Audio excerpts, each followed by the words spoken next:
Well, it's the start of the final weekend of the 2025 OHL preseason. Barrie Colts are going to be in Orangeville tonight to take on the Brampton Steelheads. I kind of considered going to Orangeville to catch the game, maybe cover it, but I figured, okay, we've got the regular season around the corner. Let's save the travels for then. But we are covering the game on Sunday afternoon when the Barrie Colts take on the Oshawa Generals. That will be on Rogers TV. It is an odd time for the Colts on Sunday because typically it's Thursday nights and Saturday nights, not usually Sunday afternoon.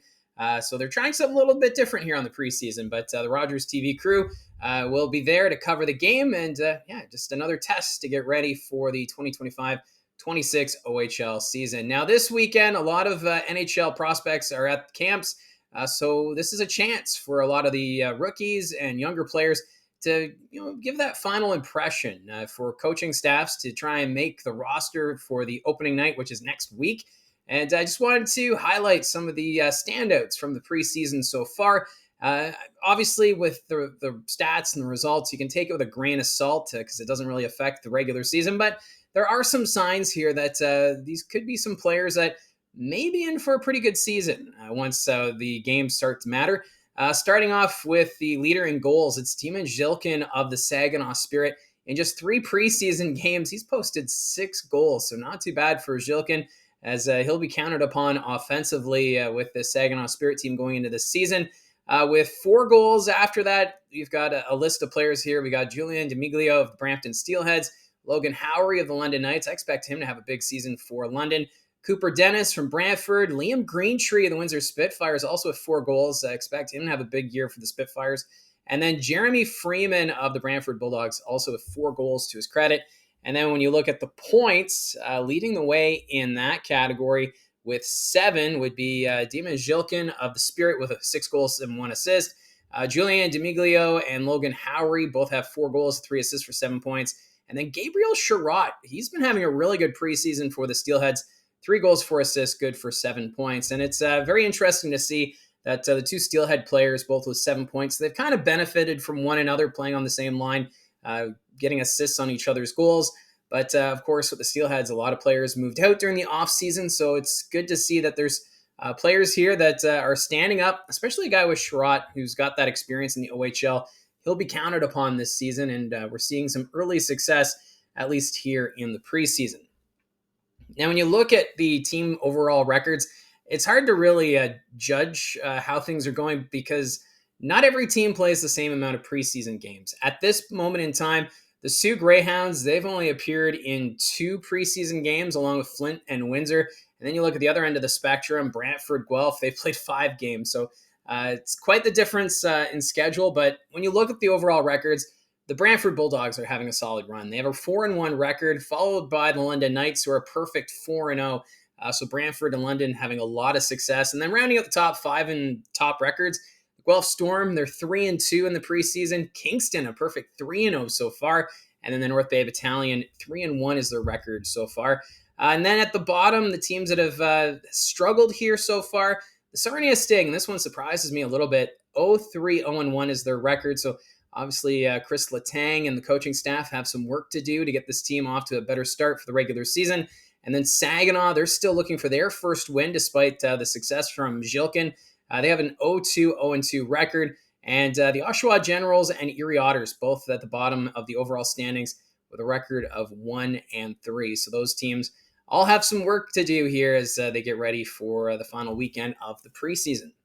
The big story this week was out of Peterborough, as Mike Davies from the Peterborough Examiner released an article after speaking with the board and past president of the Peterborough Petes, talking about the importance of a brand new arena. And right now, the city council in the process of trying to figure out how to fund it. They have a site location, so they want to build this arena. They apparently promised that a new arena would be built within the next 5 years. And despite all that, the team, or at least the past president, Pogue, was saying that if they don't build a new arena, then the Peterborough Petes will look elsewhere. And he was saying that there's other cities in Ontario that are lining up to have an OHL franchise. But after all that, Bryan Crawford, the commissioner of the Ontario Hockey League, kind of hitting the brakes here a little bit. He says the OHL is not threatening to remove the Petes from Peterborough without a new arena. So that just, obviously they say they still want to see a new arena in Peterborough, but he also understands the history of the Petes and what they mean to the Ontario Hockey League, and also just the fabric of the community with Peterborough. So he's kind of, his concern right now is just everything that's been going on with the NCAA. Obviously, the OHL wanting to retain players. They don't want to see all their top talent go off to the NCAA, where the big facilities and the player amenities are a big draw for these players. So if a team such as the Peterborough Petes are playing in an older facility that doesn't have any of the modern amenities, they're going to have a tougher time retaining talent, is basically what Bryan Crawford is saying. They also want to see a league standard met, because the Peterborough Memorial Center, he says, yes, they had the renovations in 2019 where they put in the new boards for safety reasons and the new floor, but it still doesn't meet the standards for dimensions. As if you've ever been to the Memorial Center in Peterborough, you'll notice that the rink corners are kind of square shaped, and they're the only team in the league with that. I personally like the home ice advantage, as it gives a little bit of, it's kind of like baseball parks and how they're all shaped differently, and then it adds a whole dynamic for hitters. I kind of like how leagues may have some slight differences when it comes to the ice surface, but for the OHL, they want to have a certain standard, and they say that the Peterborough Petes do not meet that standard, even for off-ice services like medical rooms, training facilities, even for staff and admin. Bryan Crawford says the arena that they have right now does not meet that. And then he also went on for the fans. He says that the concourse doesn't have enough space for fans to have a positive experience with getting to the concessions and whatnot. If you've ever been to the Memorial Center in Peterborough, it is a little cramped, but it's got that characteristic that I like with the museum and whatnot. But yeah, this is where he's saying they're not threatening the team, but the team does need a new facility if they're going to stay in Peterborough long term. So kind of hitting the brakes on a lot of the discussions coming out of Peterborough, but at the same time, when you read that, he's basically reiterating the fact that the team needs a new facility if they're going to stay in Peterborough long term, because I don't think the league would want to see this team stay in the current state that it is right now. But time will tell. So I just wanted to update the Peterborough Petes situation now that Bryan Crawford has had a more recent statement about the Peterborough Petes and just where this team is going forward.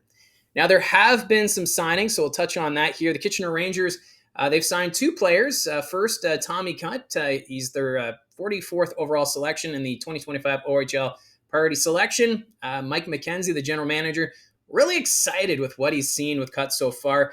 He's got that size, but he's also very mobile. So the Kitchener Rangers really liking what they see here. So he has signed his standard agreement, and they've also added to their net Mason Ritsov. He's from New Jersey. He was drafted 262nd overall, and he's actually been quite impressive at training camp for the Kitchener Rangers. He's got the size, 6'2", 190 pounds, and he's looking like a goaltender of the future for the Rangers, because the crease a little full right now. When you look at the goaltending situation, you've got Jason Schaubel, who's back from last year, Christian Kirsch, who they drafted in the import draft.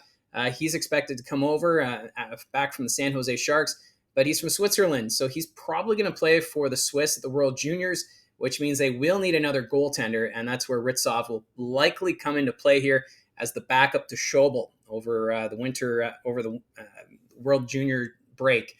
So a good signing for now, as this will help during that stretch.